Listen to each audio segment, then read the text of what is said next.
नारद पुराण द्वाविंश अध्याय वर्णाश्रम विधि निर्णय।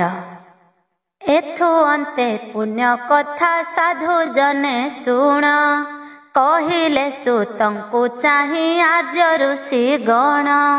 सबु तत्व जान तुम्भे सुत महाज्ञानी, कहिले अनेक रूपे पूर्वर कहानी। गंगांक महिमादि धर्माधर्म जेते, हरिंकर पूजा विधि विधान सतते। विस्तार भावरे पुणी अनेक जे व्रत, एकादशीर महिमा अटई जेमंत। ता सबु विशेष रूपे कहिल बुझाई, सकले श्रवण कलु कृत्य कृत्य होई। एबे वर्णाश्रम विधि आश्रम आचार, प्रायश्चित विधि अटे जेवण प्रकार। तांभे शुणिबा पाई बोलाइछु मन, आंभर ए कामना को पुराओ आपण। निखिल तत्वार्थ तुम्भे जानिअछ सुत, सबु शास्त्र विज्ञान रे बोलाओ पंडित। ए कारण कृपा करी ए सकल कथा, आंभ अग्रतरे कह आहे महाज्ञाता। एपरि से ऋषि गण पचारिबा शुणी, कहि आरंभिले तांकु सुत महाज्ञानी। वर्णाश्रम चित्त आश्रम को प्रतिदिन, नियम को प्रतिपाली पारे जेउ जन। ता पूजारे परितुष्ट होई लक्ष्मीपति, प्रदान करंती तांकु अमूल्य विभूति। एही संबंधरे अति पुरातन काले, ब्रह्मांक मानस पुत्र नारद तत्काले। सनत कुमार आगे जाहा थिले कही, मु ताहा बखाणु अछि शुण मन देई। मनु आदि करी जेते शास्त्र वक्ता गण, जेउ धर्म पंथा करी छंती आचरण। ता मध्य कहिबी एवे कथा प्रसंगरे, शुण आहे तपी गण माने अति धीरे। ब्राह्मण क्षत्रिय वैश्य शूद्र चारि जाति, द्विज मानकर गण्य होइण अछंती। एमाने मातार गर्भु जात हेला परे, उपनयन हुई वेद विधान रे। उपनयनान्ते दीक्षा करिण ग्रहण, एही परकारे बोलाअंती तिनि जन्म। आपना धर्म कर्म जे परित्याग करे, पाषाण्ड रूपरे गण्य अटे से संसारे। निज निज गृह अनुरूपे द्विज गण, कार्यरत होइबार समुचित जान। एकथा अन्यथा कले हुअन्ति पतित, आवर हुअन्ति धर्म मार्ग बहिर्गत। जाहार जेमंत धर्म कर्म मान जान, ताहा कहुअछि एबे मन देई शुण। स्तुति मार्ग अवरोध देशाचार जाहा, पानन करिबे जेहु निश्चय रे ताहा। विधेय नुहई परित्याग करिबार, एकथा वेदरे होई अछई विचार। मानव मात्र के न्याय मान विचार रे, धर्माचरण करिबे विधि अनुसारे। लोकंक विरुद्ध भाव जे धर्म करई, केबे हे पाଳିब नाही सेही धर्म केही। कଳି जुगे नरगण चलिबे जेमंते, ता सर्व श्रवण कर होई तो सचित्ते। समुद्र रे यात्रा करी जीवा देशांतर, सन्यास साजिब कमंडलु धरी कर। असवना कन्या पाणी ग्रहण करिबा, ताहार संसर्गे पुत्र जात कराइबा। पितृ श्राद्धे मांस दान बने प्रस्थाश्रम, ଅକ୍ଷତ ବିଧବା କନ୍ୟାର ଯେ ପୁନଃଦାନ ଦୀର୍ଘକାଳ ସ୍ଥାୟୀ ବ୍ରହ୍ମଚର୍ଯ୍ୟ ନର ମେଧ ଯଜ୍ଞ କରମରେ ଅଶ୍ୱମେଧ ଯେ ଗୋବଧ ମହାପ୍ରସ୍ଥାନକୁ ଆଦି ଏ ଧର୍ମ ସମସ୍ତ କରାଯାଇଅଛି କଳି ଯୁଗରେ ବର୍ଜିତ ପୂର୍ବେ କହିଛନ୍ତି ଜ୍ଞାନୀ ସୁପଣ୍ଡିତ ଗଣ କଳି ଯୁଗ ଭୋଗେ ଏହା ନ କରିଣ ଜାଣ ଯେ ବଣ ଦେଶରେ ଯେହୁ ବାସ କରିଥିବ ସେହି ଦେଶର ଆଚାର ଗ୍ରହଣ କରିବ ନ କରଇ ତାହା ଯେହୁ ହୁଅଇ ପତିତ ପୁଣି ସେ ଧର୍ମରୁ ସେ ହୁଅଇ ବହିଷ୍କୃତ ବ୍ରାହ୍ମଣ କ୍ଷତ୍ରିୟ ବୈଶ୍ୟ ଶୂଦ୍ରଙ୍କର ଯାହା କର୍ତ୍ତବ୍ୟ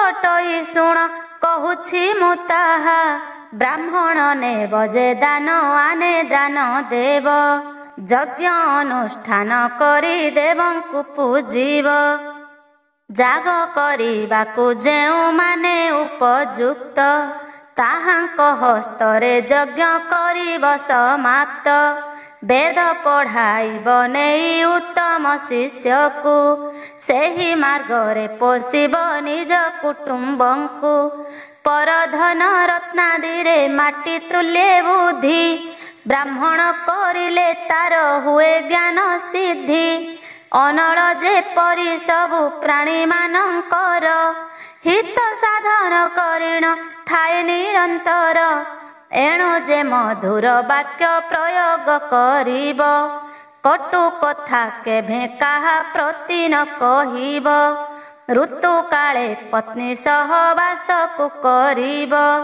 ବିପ୍ରର ମଙ୍ଗଳ କର୍ମ ଅଟଇଏ ସର୍ବ ବିଷ୍ଣୁଙ୍କ ସେବାରେ ରତ ହେବ ପ୍ରତିଦିନ ନ କହିବ ତିଳେ କାରେ ଅପ୍ରିୟ ବଚନ କ୍ଷତ୍ରିୟଙ୍କର ଆଚାର ଶୁଣ ମନ ଦେଇ ବ୍ରାହ୍ମଣଙ୍କୁ ନିରନ୍ତରେ ଦାନ ଦେବ ସେହି ଆପେ ବେଦ ପାଠ କରି ଯଜ୍ଞ କରାଇବ ଦେବତାଙ୍କ ଯଜ୍ଞ ଭାଗ ଦେଇଣ ପୂଜିବ ଆପେ ଧର୍ମ ଆଲୋଚନା କରି ଶାସ୍ତ୍ର ମତେ ଯତନେ ପାଳିବ ଧରାକୁ ଯେ ତୋଷ ଚିତ୍ତେ ଦୁଷ୍ଟକୁ ଦମନ କରି ସନ୍ଥକୁ ପାଳିବ କ୍ଷତ୍ରିୟଙ୍କର କର୍ତ୍ତବ୍ୟ ଅଟଇଏ ସର୍ବ ବୈଶ୍ୟର ବାଣିଜ୍ୟ କୃଷି ପଶୁଙ୍କ ପାଳନ ଆବର କରିବ ସେହୁ ବେଦ ଅଧ୍ୟୟନ ବୈଶ୍ୟର କର୍ତ୍ତବ୍ୟ କର୍ମ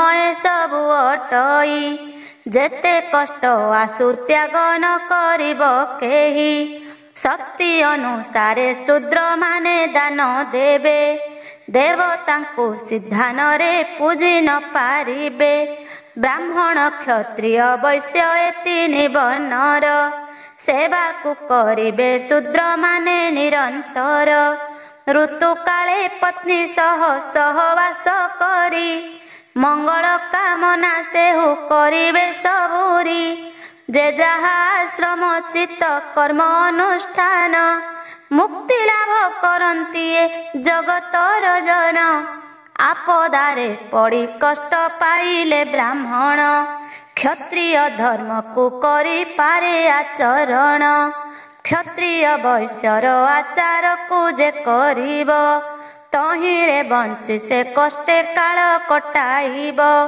ଯେତେ ହେ ବିପଦ ପଛେ ଆସୁ ପରକୁ କେଭେ ତ୍ୟାଗ ନ କରିବ ଆପଣା କର୍ମକୁ ବ୍ରାହ୍ମଣ ହୋଇଣ ଯେବେ ଶୂଦ୍ର ବୃତ୍ତି କରେ ଚଣ୍ଡାଳ ସହିତ ଗଣା ଅଟେ ସଂସାରରେ ବ୍ରାହ୍ମଣ କ୍ଷତ୍ରିୟ ବୈଶ୍ୟ ଏହି ତିନି ବର୍ଣ୍ଣ ଦ୍ୱିଜ ନାମରେ ପ୍ରସିଦ୍ଧି ହୁଅନ୍ତି ଜାଣ ବ୍ରହ୍ମଚାରୀ ଗୃହୀ ବାନପ୍ରସ୍ଥ ଯେ ସନ୍ନ୍ୟାସ ଚାରି ଆଶ୍ରମ ଏ ହୋଇଅଛଇ ନିର୍ଦ୍ଦେଶ ବ୍ରାହ୍ମଣ ଇତ୍ୟାଦି ତିନି ଗୋଟି ଜାତିଙ୍କର ଏହି ଚାରି ଆଶ୍ରମରେ ଅଛି ଅଧିକାର ଏହା ବ୍ୟତୀତ ଯେ ଆଉ ଏକଇ ଆଶ୍ରମ ନାହିଁ ଏ ଜଗତ ମଧ୍ୟେ ଶୁଣ ନରୋତ୍ତମ ବ୍ରହ୍ମଚାରୀ ଆଦି ଚାରି ଆଶ୍ରମର ଯୋଗେ उत्तम धन साधन हुए प्रति जुगे। वर्णाश्रम चित्त धर्म जे पालन करे, श्रीहरि सन्तोष होती ताहार उपरे। हरिंक पूजारे सदा जेहु थाए रत, ताहाकु दया करती महालक्ष्मी कांत।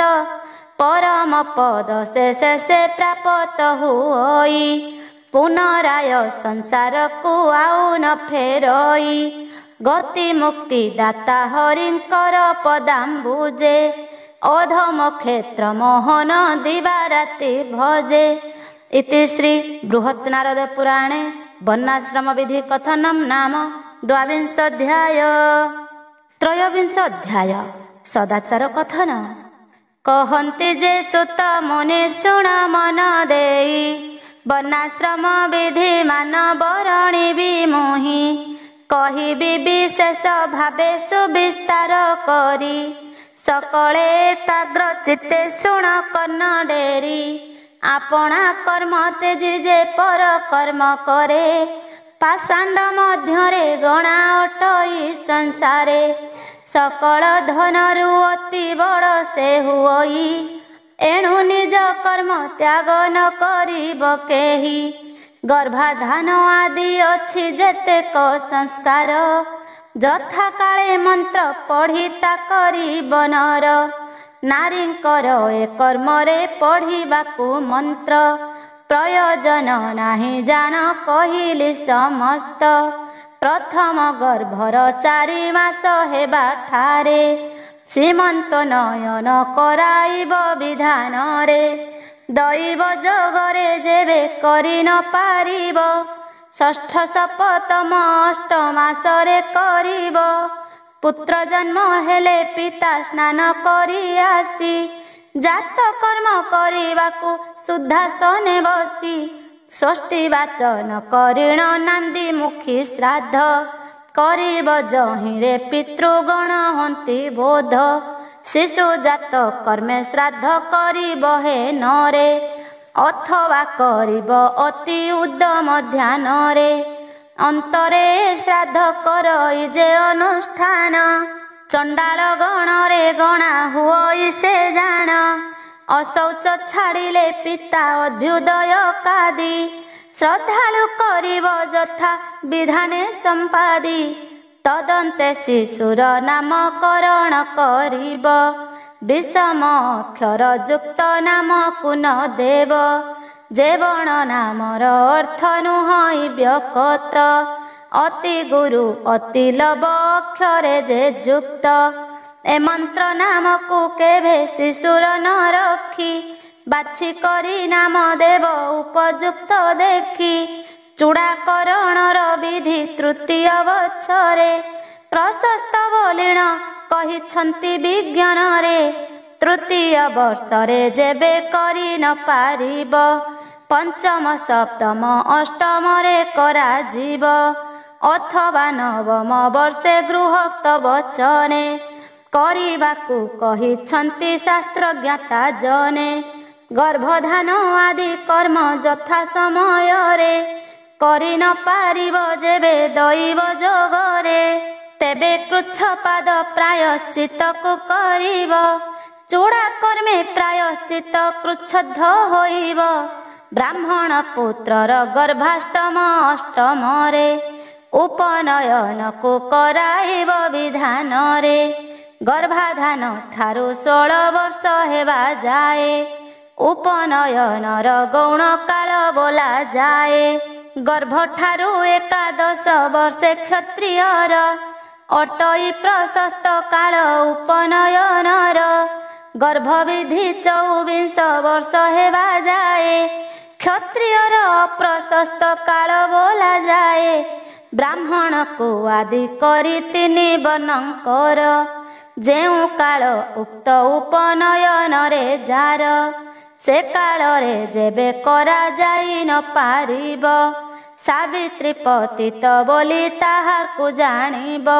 सावित्री पतित व्यक्ति संगरे आलाप, कर्तव्य नुहई कले हुए महापाप।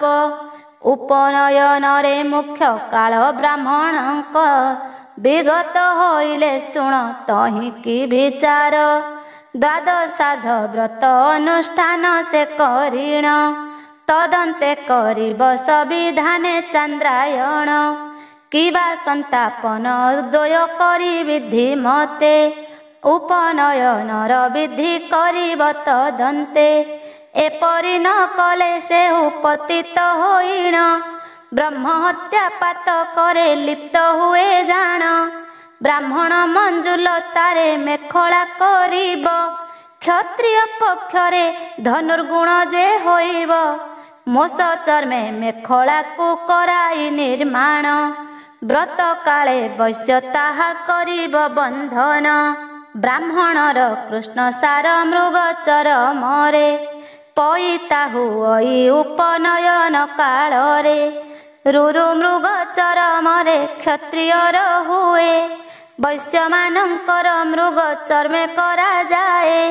ବ୍ରାହ୍ମଣ ପଳାଶ ଦଣ୍ଡ କରଇ ଗ୍ରହଣ କ୍ଷତ୍ରିୟର ଉଦୁମ୍ବର ଦଣ୍ଡ ବୋଲି ଜାଣ।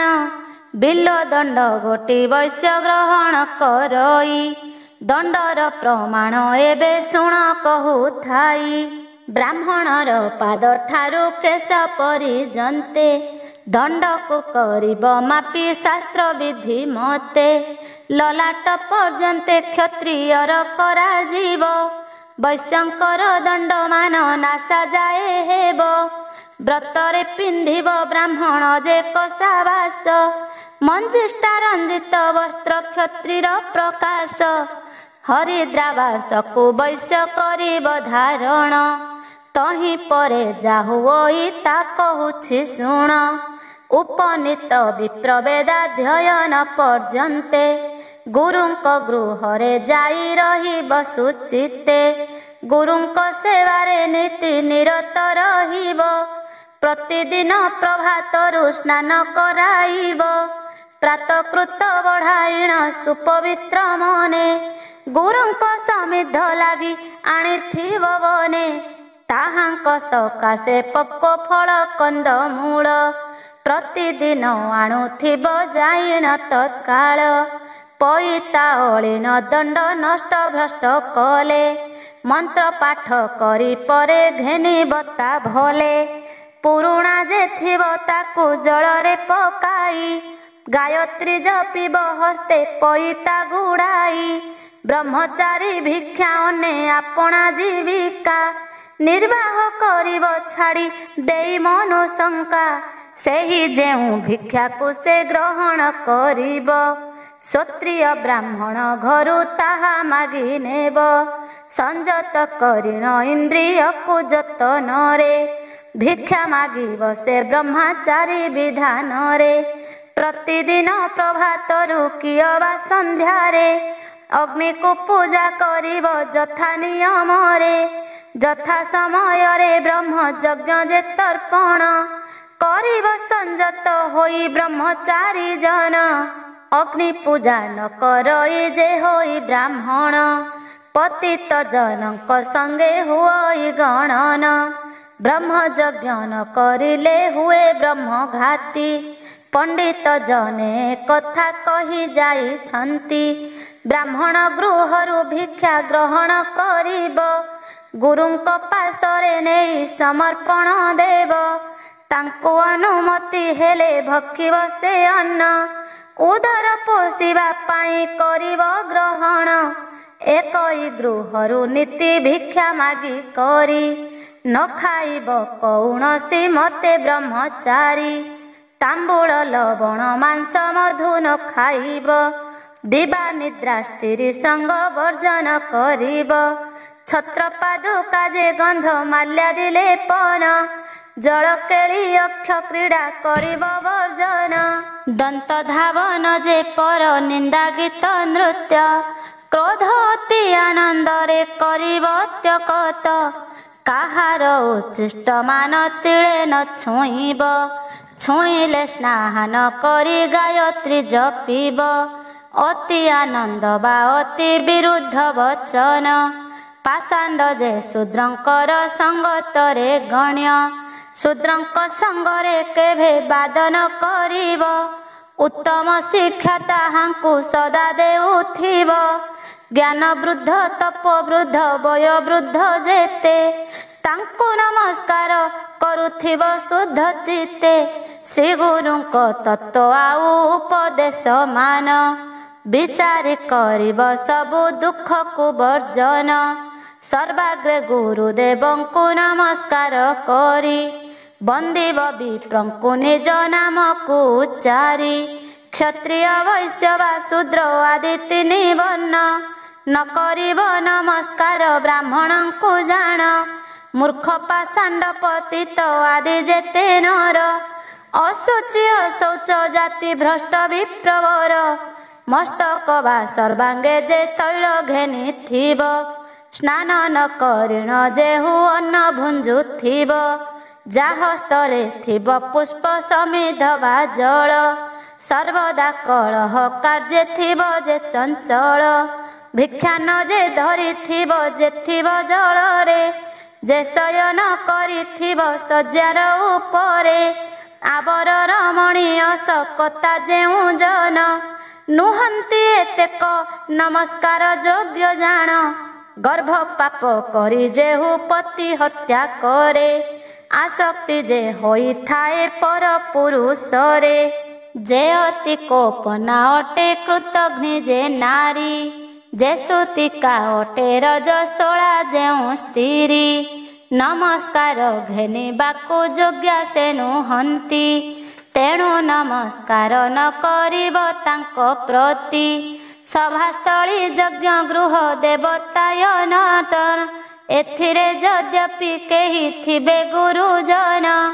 ନମସ୍କାର ନ କରିବ ସେଠାରେ ତାହାଙ୍କୁ, କଲେ ପୁଣ୍ୟ କୃତ୍ୟ ନଷ୍ଟ ହୋଇବ ଶେଷକୁ। ପୁଣ୍ୟ କ୍ଷେତ୍ରେ ପୁଣ୍ୟ ତୀର୍ଥେ ଯଜ୍ଞାଦି କାଳରେ, ନ କରିବ ନମସ୍କାର କଦାପି ସେଠାରେ। ଯଦ୍ୟପି କରିବ ଏକମାତ୍ର ନମସ୍କାର, ସର୍ବପୂର୍ବ ପୁଣ୍ୟ ନଷ୍ଟ ହୋଇବ ତୁମ୍ଭର। ବ୍ରତ ଦାନ ଦେବାର୍ଚ୍ଚନ ଶ୍ରାଦ୍ଧ ତରପଣ, କିବା ଯେହୁ କରୁଥିବ ଯଜ୍ଞ ଅନୁଷ୍ଠାନ। ତାଙ୍କୁ ନ କରିବ ଅଭିବାଦନ କେବେ ହେଁ, କରିବାର କଥା ଗୋଟି ଉପଯୁକ୍ତ ନୁହେଁ। ନମସ୍କାର କରିଲେ ହେଁ ପ୍ରତ୍ୟାଭିବାଦନ, ନ କରିବ ମୂର୍ଖ ସ୍ୱଭାବରେ ଯେଉଁ ଜନ। ଶୂଦ୍ର ସଙ୍ଗତରେ ଗଣା ଯେ ବ୍ୟକ୍ତି ଅଟଇ, ନମସ୍କାର ଘେନିବାକୁ ସମର୍ଥ ସେ ନହି। ଏଥୁ ଅନ୍ତେ ଆନ କଥା ଶୁଣ ଦେଇ ମନ, କେଉଁ ପ୍ରକାରେ ବିଦ୍ୟା ହୁଅଇ ଶୋଧନ। ଗୁରୁ ପାଶେ ପାଠ ପଢ଼ିବାକୁ ଯିବା ବେଳେ, ଆପଣାର ବେନି ପାଦ ଧୌତ କରି ଜଳେ। ଆଗମନ କରି ଗୁରୁ ପାଶେ ପ୍ରବେଶିବ, ବନ୍ଦନା କରି ତାହାଙ୍କୁ ପଠନେ ବସିବ। ଭକ୍ତିରେ ପୂଜନ କରି ତାହାଙ୍କ ଚରଣ, ତଦନ୍ତେ କରିବ ଯଥାସ୍ଥାନେ ବିଦ୍ୟମାନ। ପ୍ରତିପଦା ଚତୁର୍ଦ୍ଦଶୀ ପୁଣି ଶ୍ରାଦ୍ଧ କାଳେ, ଅମାବାସ୍ୟା ପୂର୍ଣ୍ଣମୀ ଶ୍ରବଣା ନକ୍ଷତ୍ରରେ। ଶୟନ ଜାଗ୍ରତ ଏହି ଦ୍ୱାଦଶୀ ଦୁଇ, ଆବର ପ୍ରେତ ପକ୍ଷର ଦ୍ୱିତୀୟା ମିଶାଇ। ଗ୍ରାମ ଦାନ ମାଘ ଶୁକ୍ଳ ଚତୁର୍ଦ୍ଦଶୀ ତିଥି, ମହାନବମୀ ବଲିଣ ଯାହାକୁ କହନ୍ତି। ପୁନଶ୍ଚ ଗଗନେ ସୂର୍ଯ୍ୟମଣ୍ଡଳ ପଡ଼ଇ, ଶ୍ରୋତ୍ରିୟ ଆଶ୍ବିନ ଯେବେ ଗୃହେ ପ୍ରବେଶଇ। ବ୍ରାହ୍ମଣର ପୂଜା ଥାଏ ଯେଉଁ ଦିବସରେ, ଯେ ଦିନ ଘୋର କଳହ ଲାଗଇ ଗୃହରେ। ମେଘ ଗରଜନ ସନ୍ଧ୍ୟା ସକାଳ ହୋଇଲେ, ଅଣନି ଗଗନେ ଉଲ୍କାପାତ ଦେଖାଦେଲେ। ବ୍ରାହ୍ମଣ ମାନଙ୍କୁ ଅପମାନ ମିଳେ ଯଦି, ଯେଉଁ ଦିବସରେ ହୁଏ ଅନାଦି ଯୁଗାଦି। ଏ ସକଳ ତିଥି ମନଧ୍ୟୟନ ଅଟଇ, ଏଥିରେ କେବେ ହେଁ ପାଠ ନ ପଢ଼ିବ କେହି। ଅନ୍ୟାନ୍ୟ କାର୍ଯ୍ୟ କରି ନ ପାରିବ ସକଳ, କେବଳ ବିଦ୍ୟାଧ୍ୟୟନ ଅଟଇ ନିଷ୍ଫଳ। ଯୁଗାଦି ତିଥିରେ ଯାହା ଦାନ କରାଯାଏ, ଅକ୍ଷୟ ଫଳକୁ ଦାତା ସେ ଦାନରେ ପାଏ। ବୈଶାଖ ମାସର ଶୁକ୍ଳ ତୃତୀୟା ମିଶାଇ ଯେଉଁଦିନ ପ୍ରେତ ପକ୍ଷ ତ୍ରୟୋଦଶୀ ହୋଇ କାର୍ତ୍ତିକ ଶୁକ୍ଳ ନବମୀ ମାଘ ପୂର୍ଣ୍ଣିମାକୁ ଯୁଗାଦି ବୋଲନ୍ତି ଜାଣ କହିଲି ତୁମ୍ଭଙ୍କୁ। ଯାହା କିଛି ଦାନ କଲେ ବେଦାଧି ତିଥିରେ ତହିଁରେ ଅକ୍ଷୟ ଫଳ ମିଳଇ ସତରେ। ମନ୍ୱାଦିରେ ଯୁଗାଦିରେ ଶ୍ରାଦ୍ଧ କରିବାର କର୍ତ୍ତବ୍ୟ କର୍ମ ଅଟଇ ବିପ୍ରମାନଙ୍କର। ବ୍ରାହ୍ମଣ ଯଦ୍ୟପି ଶ୍ରାଦ୍ଧେ ନିମନ୍ତ୍ରିତ ହେବ, ସେଦିନର ସେହୁ ଅଧ୍ୟୟନ ନ କରିବ। ଚନ୍ଦ୍ର ସୂର୍ଯ୍ୟ ଗ୍ରହଣରେ ପାଠ ନ ପଢ଼ିବ, ପାଠ କଲେ ବହୁ ବିଘ୍ନ ସେଦିନ ଘଟିବ। ଉତ୍ତରାୟଣ ଦକ୍ଷିଣାୟନ ଦିବସରେ ନ କରିବ ଅଧ୍ୟୟନ ଶାସ୍ତ୍ର ବଚନରେ। ଭୂକମ୍ପ ହୋଇଲେ ଅଧ୍ୟୟନ ନ କରିବ, କଲେ ଆପଣାର ପ୍ରଜ୍ଞା ବିନଷ୍ଟ ହୋଇବ। ପୁଣ୍ୟ ନାମ ବେଦାଙ୍ଗକୁ କଲେ ଅଧ୍ୟୟନ, ଆନ ଶାସ୍ତ୍ରରେ କଦାପି ନ ଦେବଟି ମନ। ଅନଧ୍ୟୟନ ଦିବସେ ଯେହୁ ପାଠ କରେ, ତାହାର ଅପାର ହାନି ହୁଅଇ ସଂସାରେ। ସନ୍ତାନ ସନ୍ତତି ଆଦି ସହିତରେ ଜାଣ, ଅପାର ଯଶ କୀରତି ଧ୍ୱଂସ ହୁଏ ପୁଣ। ନିଷେଧ କାଳରେ ଅଧ୍ୟୟନ ଯେ କରନ୍ତି, ଜାଣିବ ଅଟନ୍ତି ସେହିମାନେ ବ୍ରହ୍ମଘାତୀ। ବାସ ସମ୍ଭାଷଣ ନ କରିବ ତାଙ୍କ ତୁଲେ, ମହାପାପ ହୁଏ ନ ଜାଣିବା ପଣେ କଲେ।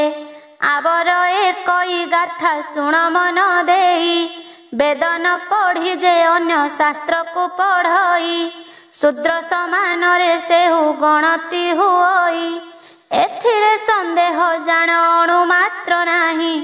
ବେଦ ପଠନ ନ କରେ ଯଦ୍ୟପି ବ୍ରାହ୍ମଣ, ତାର ନିତ୍ୟ ଧର୍ମ କର୍ମ ନାଶ ହୁଏ ଜାଣ। ସଦ ବ୍ରହ୍ମମୟ ବିଷ୍ଣୁ ସାକ୍ଷାତରେ ବେଦ, ଏହା ଜାଣି ବେଦ ପାଠ କରନ୍ତି ବିବୁଧ। ବେଦାଧ୍ୟୟନ ଯେ କରେ ସକଳ ଅରିଷ୍ଟ, ସିଦ୍ଧ ହୁଏ ତାର କହିଛନ୍ତି ନର ଶ୍ରେଷ୍ଠ। ସେ ହରିଙ୍କ ପାଦ ପଦ୍ମ କରିଣ ବନ୍ଦନ, ଗୀତ ଛନ୍ଦେ ବିରଚିଲା କ୍ଷେତ୍ରବାସୀ ଦିନ। ଇତି ଶ୍ରୀ ବୃହତ୍ ନାରଦ ପୁରାଣେ ବର୍ଣ୍ଣାଶ୍ରମ ବିଧି କଥନମ୍ ନାମ ତ୍ରୟୋବିଂଶ ଅଧ୍ୟାୟ।